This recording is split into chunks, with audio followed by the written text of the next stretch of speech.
My best friend found out I wasn't going to his wedding because his fiance was turbo ghosting me and now they might not be getting married. For some context, my best friend, Alex, 32M, and I, 32M, have been friends since diapers. We're basically family. After college, we both moved back home so we could live at home and get our feet underneath us. Alex started dating Stella, 35F, a lovely girl, around 4.5 years ago, and from the get-go, she seemed to politely dislike me. I don't know why. Alex and Stella moved across the country in 2021 after Stella earned a promotion at work. In 2022, Alex proposed, and she said yes, so they set a wedding date for the end of September 2023. I received a save the date card at the beginning of the year and, based on the conversations I had with Alex, assumed I would be in the wedding party, either as a groomsman or the best man, but never received any official confirmation from either of them. A couple of months before the wedding, I saw that wedding invitations had gone out on social media and figured mine was en route. It never came. I waited a couple of weeks, thinking it might have just gotten lost in the mail, before I checked in with him. I called Alex and had a brief conversation with him where he was clearly agitated. He said he was dealing with a lot and would be incommunicado for the near future. He instructed me to direct any wedding-related questions to Stella and mentioned he'd call me when things cooled off. I called, texted, and emailed Stella several times over the course of a week, but she didn't respond to any of them. At this point, I figured I wouldn't be attending the wedding, and that things were really messed up between the two of us for some reason. Yesterday, a little over 3 weeks after our last conversation, Alex DM'd asking if I was free for a chat. I jumped at the opportunity to get some answers, and we FaceTimed each other. After exchanging pleasantries, Alex jumped right into a spiel, saying that he knew I was super busy with work and dealing with a lot of personal stuff, but he'd love it if I could attend his wedding, even just as a guest. He wanted to know if there was anything he could do to help make that happen. I blurted out that I'd love to but hadn't received an invitation. Alex stared blankly at me and said, "What?" I then explained that I hadn't received an invitation. That was the reason I'd called him a few weeks ago, that I'd contacted Stella about it, but she never got back to me and left me on red. I also mentioned that I had no idea what he was talking about regarding me dealing with too much to be involved in the wedding. After a very pregnant pause, he said he needed to go sort things out and that he'd call me when it was done. My phone's blowing up with wedding attendees asking me what the hell happened and why the wedding might be off now. My girlfriend has reaffirmed to me that I did nothing wrong, but I've had people from all sides saying I stuck my nose where it didn't belong and caused a stink, which is really messing with my head. Update 1. Alex and I texted Tuesday night/Wednesday morning. He said he was handling stuff and asked if I'd be free to talk Thursday afternoon with him and Stella, which I agreed to. This is just a rough summary, and I probably forgot some stuff. Frankly, I'm too mentally fried to weave a narrative right now, so it's just going to be bullet points. A couple of pieces of info about Alex to provide some context. Alex was raised fairly sheltered and religious until he was 18, when he went to college and opened up. As a result, he still has some blind spots about certain things. Alex has mild to moderate OCD. It's managed with low levels of medication and maintenance therapy, which is one of the reasons he gets overwhelmed easily, especially from unexpected stressors, and weddings are chock full of those. Now for the actual update. The wedding is still happening, and I will be the best man. I've been briefed on all the responsibilities I need to handle. The person who was filling in for me, Matthew, 34M, one of mine and Alex's good friends, is thrilled not to have to spend the day peopling and can instead run the booze supply to zero. As a result of this clusterflop, the parents of Alex/Stella/whoever is paying for the wedding will be covering the cost of mine and my girlfriend's plane tickets and hotel stay, as well as my best man tuxedo. What was the main driver of this mess in the first place? Stella's pregnant, hooray, I guess. They found out a couple of days after the wedding invites got sent out. Apparently, they were passively trying, then actively trying in 2022, but stopped and switched back to heavy birth control once the save the dates went out because Stella did not want to be pregnant on her wedding day. This led to several changes to the wedding, threw a bunch of other planning into disarray, sent Alex into an OCD spiral for a couple of weeks, which is why he was agitated when I called him and why he needed time to get his head around it all and manage the intrusive thoughts. It's also one of the reasons why Stella ignored/missed my messages/calls. Why did Stella not respond to my messages? Besides the surprise pregnancy, Stella said that she's on her phone for work a ton and gets hundreds, if not thousands, of emails/texts/calls per day. She misses some stuff, especially since she didn't have my contact info saved, lol. I also emailed her work email instead of her personal email, which I don't have, and my own personal email handle is not my name. In the future, I was told to be more insistent in my communication with her to break through her everyday noise. Duly noted. What happened to my invite?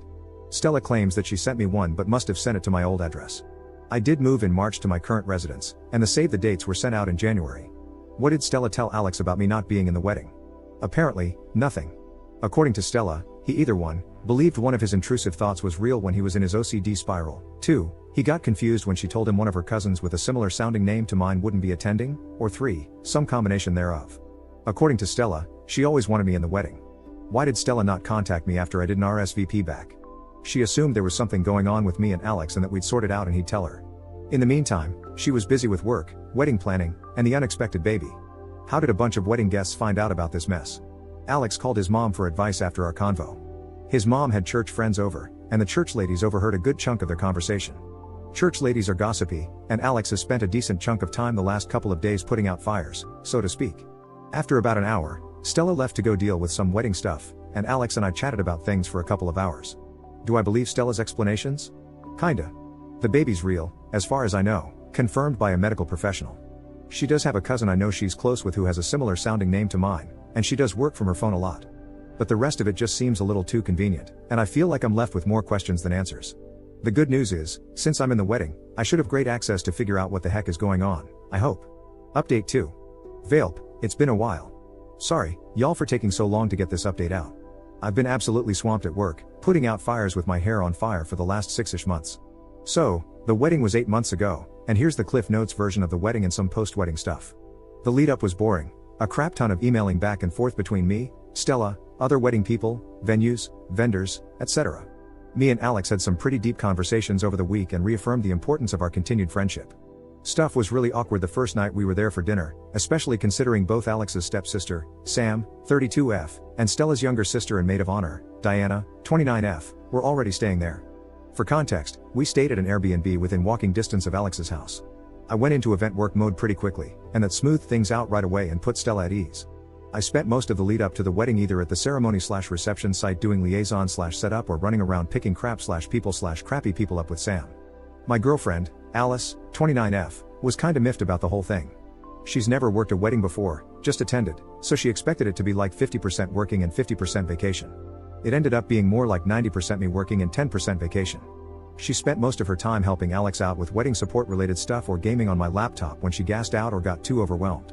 The wedding was a fun mess, with tons of unrelated drama. Stella sure knows how to design a beautiful ceremony and plan a party, I'll give her credit for that. I didn't get to enjoy much of it since I was working the wedding with a few other people in the wedding party more than attending, but oh well. The ceremony took forever, though. I felt terrible for all the bridesmaids who had to wear heels through that. Unfortunately, there was no gotcha moment or come to Jesus moment where I got the full story as to why the drama with Stella happened, but based on what I observed while working the wedding, I think I've been able to piece together roughly what went down. Why wasn't I the best man? I think this had more to do with Stella's parents, Ken and Karen, both in their 60s, than her, although she still doesn't like me. Here's my main reasoning. Ken and Karen were paying for the majority of the wedding, more than Stella, Alex, and Alex's parents combined. Alex and Stella sketched out pretty early what they wanted the wedding to look like. Throughout the process, Stella made several significant changes out of the proverbial blue. For example, they originally agreed on a smaller wedding, something like 50 to 60 people, but then one day, randomly, Stella asked for and wanted a big wedding. Alex didn't really care all that much and just figured she changed her mind. He just somehow missed that most of these changes occurred after Stella either had a phone call or an in-person meeting with her parents, which is on brand for him. Her parents were very standoffish towards me, to be expected, the feelings mutual, and made a lot of frankly weird comments about Stella's younger brother, Chase, 23M, who is totally not a cokehead. Often, these comments were made in comparisons between us that flattered him, and they kept insisting he was perfect best man material. Alex has barely met Stella's parents, maybe a dozen times over the last 5 years. Every time they visit for the holidays, Stella has them leave early for whatever reason, and Stella rarely initiates calls with them. Stella acts really weird around her parents. Around everyone else, she's a strong modern woman, but around her parents, she gets super meek.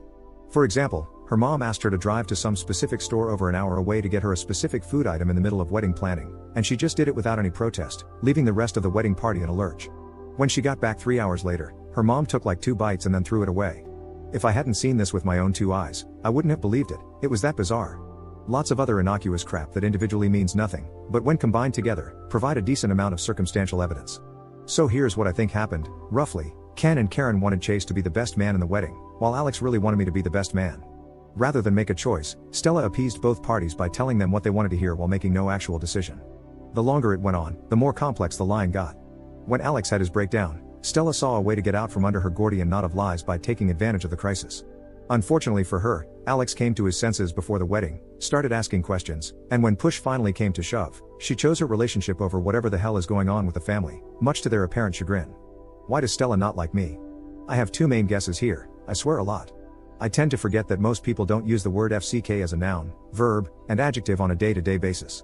Since I was working the wedding and on my best behavior, I cut down on my swearing by a good 90%. This led me to notice that any time I swear, or anyone for that matter curses, Stella has a little grimace or cringe reaction. Stella herself also rarely curses, and if she does, it's something pretty small like hell or damn it, followed by a quick apology. It's probably exacerbated by the fact that despite my generally unprofessional behavior, I hold a fairly professional job. The dissonance can bother folks.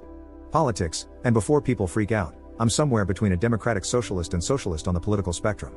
I am a far cry from conservative, but for Stella, that's not far enough left. As far as I can tell, she's either a tanky or tanky adjacent. This has been more or less confirmed to me based on her social media engagement relating to the major geopolitical events of the last 6 months or so. Probably exacerbated by the fact that my job involves working in geopolitics, so I am part of the repressive imperialist Western system. And as it turns out, I'm not the only person in the wedding who isn't super fond of Stella, so I found my flock, so to speak. Post-wedding stuff, Alex and Stella had a healthy baby girl named Iris, and Sam and I are the godparents. Alex and I have been talking a lot more. For whatever reason he asks me for childcare tips, like, bruh, I'm just as lost as you hear. We've set up a weekly gaming session where we're slowly slogging through Baldur's Gate 3 with Sam and Matthew.